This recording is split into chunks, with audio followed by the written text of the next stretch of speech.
Hi, welcome today to my homeschooling channel. I'm really excited for you to join me as I talk about different types of schooling, different ways that you are or are not the primary educator in your child's education. If you are new to homeschooling or you've been doing it for a while, I hope that you get some great ideas from today and some encouragement. If you do not follow my channel currently, you can click like and subscribe down below if this is the kind of content that is interesting to you. So, when you think about homeschooling, you kind of think, well, at least I do. I think primarily of the parent sitting down at the table and really going over books or textbooks with your kids. And that's not necessarily what homeschooling looks like when you're in the thick of things. It looks like nature walks and trips to the library and snuggling on the sofa. So, that also means, though, there's a wide range of ways in which parents become the educator for their children. And so we're going to talk about that today. So the first thing we're going to talk about in terms of who is educating my children when you become a homeschool parent is you. So homeschooling your child can look like you being the educator in every facet of home education. You can be the one that is teaching them about different instruments in an orchestra. You could be the one teaching them about the color wheel and primary and secondary colors. And you can be the one who is helping them learn phonics or about, physics. Whatever is going on, you're the educator for your child in all areas. So I'd say that's over here on the spectrum for home education. So on this end of the spectrum is if you are not the educator at all for your child. So maybe the situation is your child is home with you, maybe you work from home, maybe you have a larger number of children and you need to have some of them work more independently. They are maybe excelling in areas where you can't be the educator for them in particular. And so you've chosen, say, maybe a fully online private school or a fully online state education system where, with maybe 15 other kids in their state, they are taking AP Latin or they are taking something that's really interesting to them and they have a teacher online. So that in that area, right, you've outsourced all of their education to another teacher. However, you have chosen, the source of their education. You have the ability to look over the content of what they're doing. You are kind of able to come alongside them as your schedule permits, helping them with their education. So it's not the same, right, as going to a public school or a private school where you may not be aware of what's going on at the school. You want to have a more hands-on experience with them and be maybe more fully invested in their education than you could be than if they were at home. And so that's the situation. You've outsourced all that to another person, but again, you chose. So that's the spectrum. I have a friend I know whose daughter is in high school. She takes all her stuff online, but her and her husband chose the school. They know everything that's going on. They're able to help her, but she does work full time. And so that works for their family. I'm the primary educator for my daughter in every every subject. So I'm over here. But inside in the middle there along this spectrum, there's a lot of wiggle room too. So one of those might be, for example, a co-op. If you are new to homeschooling or you've never joined a co-op is an amazing way for other homeschooling families to come alongside you and teach your children in groups in certain subjects. And honestly, the subjects are whatever you can think of. The subject might be outdoor survival skills. It might be cooking and baking.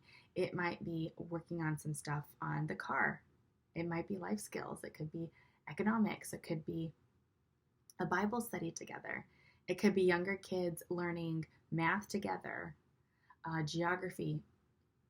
It's endless. Again, whatever's interesting to them, a foreign language, whatever the parents decide. And so what usually happens at a co-op is the cost is pretty low. You would normally have a cost associated with insurance or liability or rent if you are having it at a facility that's not a parent's home. But if it's at a parent's home or a park or a library, obviously it could be free.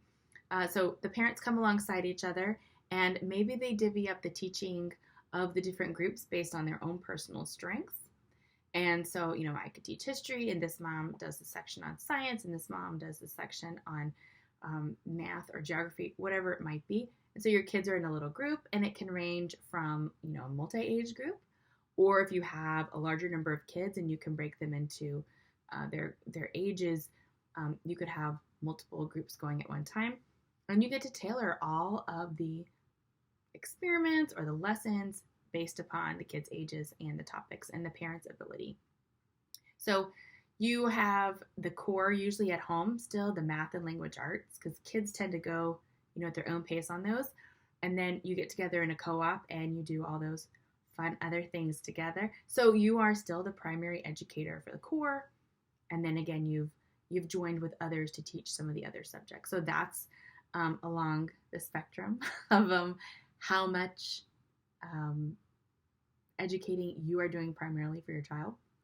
And another one would be kind of a hybrid of that. I have some friends whose kids are really, really gifted in a particular area, right? So like math, let's say. And the parents could feel, I cannot teach this anymore, okay? And so they have found a good online math program. So they do most of their subjects together, and then their child does the math program. And it could be DVDs, it could be online, it could be a tutor. But you've chosen somebody else to help them in that particular subject area. This is also a great option if you have multiple kids and you need to sit down with them in one particular area. Maybe you have younger ones who are just learning phonics, you have some kids with some learning disabilities, or your kids really just need that one-on-one time. So again, you could perhaps have all your kids doing their math online, and you sit down with this child and you do the language arts while the sibling's doing math, and then they switch. And then your first kid goes over and does the math, and now you do language arts with the second one.